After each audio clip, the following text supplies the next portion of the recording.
তো সেই ইবলিস আমায় দেয় না সফল হতে,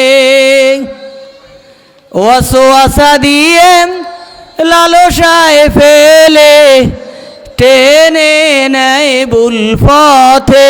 ঠিক নি, টেনে নিছিনি বাহিরে। বিতাড়িত সেই ইবলিস আমায় দেয় না সফল হতে, ওয়াসওয়াসা দিয়ে লালসায় ফেলে টেনে নেয় ভুল পথে। আমার হৃদয়ে তার ছায়া যেন, আমার হৃদয়ে তার ছোঁয়া যেন পরে নায়ক তিল। আংতা রব্বি আংতা হাসবি আন্তালি নি'মাল ওয়াকিল। জোরে কোন মারহাবা। হযরতে খাদিজাতুল কুবরা রাদিয়াল্লাহু তাআলা আনহুমার কবর থেকে দয়াল নবী, মায়ার নবী, দিনের নবী ফিরে আসলেন না। আবু বকর সিদ্দিক রাদিয়াল্লাহু তাআলা আনহু ডাক দিয়া বলেন, ইয়া রাসূলুল্লাহ, ইয়া হাবিবাল্লাহ, ওগো আল্লাহর রাসূল, আপনি কেন কবর থেকে আসতেছেন না? দোয়া তো শেষ। নবীজি বলেন, ও আবু বকর, তুমি কি জানো খাদিজা আমার কোন সময়ের স্ত্রী? ও আবু বকর, তুমি কি জানো খাদিজা দ্বীনের জন্য কি করেছে? নির্দ্বিধায় আমার উপরে 40 বৎসর বয়সে নবুয়ত আসার পর খাদিজা হতচম্বিত হলেন না, বিচলিত হলেন না, চিন্তিত হলেন না। তার চাচাতো ভাই ওয়ারাকা বিন নাফলের মাধ্যমে জানলেন আমি নবুয়ত পেতে যাচ্ছি। এই নবুয়ত পাওয়ার সাথে সাথে নির্দ্বিধায় গ্রহণ করে নিল দ্বীনুল কালিমা লা ইলাহা ইল্লাল্লাহু মুহাম্মাদুর রাসূলুল্লাহ। কোন আল্লাহু আকবার। ও আবু বকর, এমন স্ত্রীকে আমি রেখে কেমনে যাই? তার কাছে আমার ওয়াদা ছিল, আমার জুব্বা মোবারক দিয়ে তাকে দাফন করব, নিজ হাতে কবরে রাখব। ও আবু বকর, 3 নম্বর ওসিয়ত ছিল, আমি যেন তার কবরের প্রশ্নগুলির উত্তর আমি মুহাম্মাদুর রাসূলুল্লাহ সাল্লাল্লাহু আলাইহি ওয়াসাল্লাম দিয়া দেই। কন্যা সুবহানাল্লাহ। এখনো তো খাদিজার কবরের সওয়াল জবাব হয় না, আমি ঐশী বাণীর অপেক্ষায় আছি। ইয়া রাসূলুল্লাহ, আপনি তো খাদিজার চিন্তায় অসুস্থ হয়ে যাবেন, আপনি রোগাগ্রস্ত হয়ে যাবেন, নবুয়ত তো এখনো সমাপ্ত হয় না।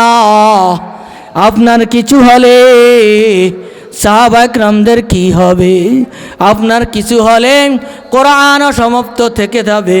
ওগো আল্লাহর নবী, আপনি তো দোয়া করতেছেন, আমার মন বলে, অন্তর বলে আপনার দোয়া আল্লাহর দরবারে কবুল। চলে আসুন, খাদিজা উত্তর দিতে পারবে। জোরে কোন আল্লাহু আকবার।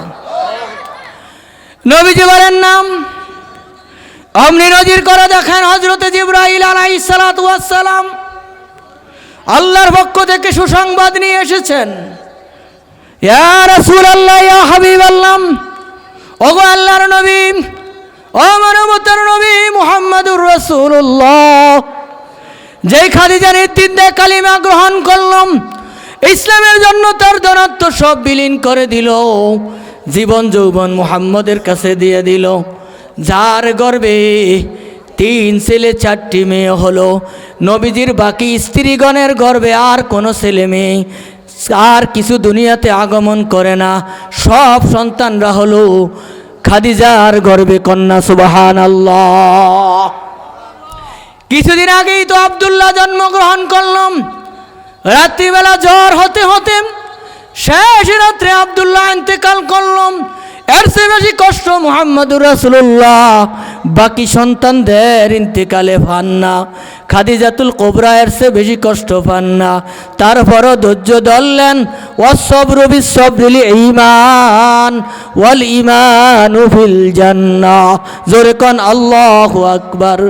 নবীজি বলেছেন, কঠিন পরাগন্ততার সময়, মহামারীর সময়, সন্তান হারানোর সময়, ফসল নষ্ট হয়ে যাচ্ছে এমন সময়, ঝড় তুফানের সময় কেউ যদি ধৈর্য ধারণ করেন, আল্লাহ রাব্বুল আলামিন ধৈর্যের ফল ঈমান বাড়াইয়া দেয়। আর ঈমানদারের একমাত্র কেবলমাত্র স্থান হলো জান্নাতুল ফেরদাউস। জোরে কোন সুবহানাল্লাহ। ধৈর্য ধারণ করছেন, জিবরাইল চলে আসলো, ইয়া রাসূলুল্লাহ, ইয়া হাবিবাল্লাহ, খাদিজাতুল কুবরার কবরের জবাবের জন্য আপনাকে অপেক্ষা করতে হবে না। কি করতে হবে না? অপেক্ষা করতে হবে না, বিলম্ব করতে হবে না। মহান রব্বুল আলামিন স্বয়ং খাদিজার প্রতি খুশি হইয়া কবরের আযাবের উত্তর দিয়া দিছেন। সিল্লায়া কোন সুবহানাল্লাহ। আসুনি রে, দুনিয়ার জমিনে এমন স্বামী বিবেকে ইসলামের জিন্দেগিতে, কোরআনের জিন্দেগিতে পরিচালনা করবেন, কোরআন সুন্নাহ মোতাবেক দিনের জন্য তৈরি করে নেবেন। হতে পারে খাদিজার মতো তুমি ভাগ্যবতী স্বামী, খাদিজার মতো হতে পারে তোমার স্ত্রী দামি। দিন আর ধর্মের জন্য সকলে পাগল হয়ে যাও। জিল্লায়া কোন সুবহানাল্লাহ। আমার আলোচনা শেষ পর্যায়ে, বক্তা যেহেতু আসছে 5 মিনিট 7 মিনিট দেরি করা ঠিক হবে না। উনি অনেক দূর, রায়পুর লক্ষ্মীপুর হয়ে আসছে, এটা কাছে না? কাছে। যারা বাহিরে আছে দোকানপাটে, তাদের জন্য একটা সঙ্গীত উপহার দিয়ে আমার আলোচনা শেষ। কি কন বলতাম? কেমন মুসলমান তুমি, কেমন মুসলমান, বলতে পারবেন? কেমন মুসলমান তুমি, কেমন মুসলমান, নামাজের সাথে নাই পরিচয়, মানো না কুরআন, নামাজের সাথে নাই পরিচয়, পড়ো না কুরআন। তুমি কেমন মুসলমান, বলুন তুমি কেমন মুসলমান। কত লোক মাগরিব পড়লাম আর ময়দান ছাড়িয়া পালাইয়া গেলাম, তার সে শত শত লোক দোকানপাটে সময় নষ্ট করলো, মাগরিবের নামাজও পড়লো না, অথচ দান করলো, পয়সা দিল, সহযোগিতা করতেছেন। আপনারা বলেন কি তারা দামি হতে পারবে? পারবে? পারবে না। তারা হবেন সুম্মা রাদাদনাহু আসফালা সাফিলিন। ছিল মুসলমান দামি, ছিল মানুষ দামি, এখন তারা বেদামি। যত নিচে জাহান্নামের গহীন, জহিন সিদ্ধিদের রেজিস্টার যত গহীনে, নিচে যাইতে যাইতে তারা নিচে যায়, তাদের জাহান্নামের লিস্টিতে তাদের নাম উঠে যাবে। জোরে জোরে কন্যা উযুবিল্লাহ। রমজান এলে রাখো না রোজা, দিনকে করো আঘাত।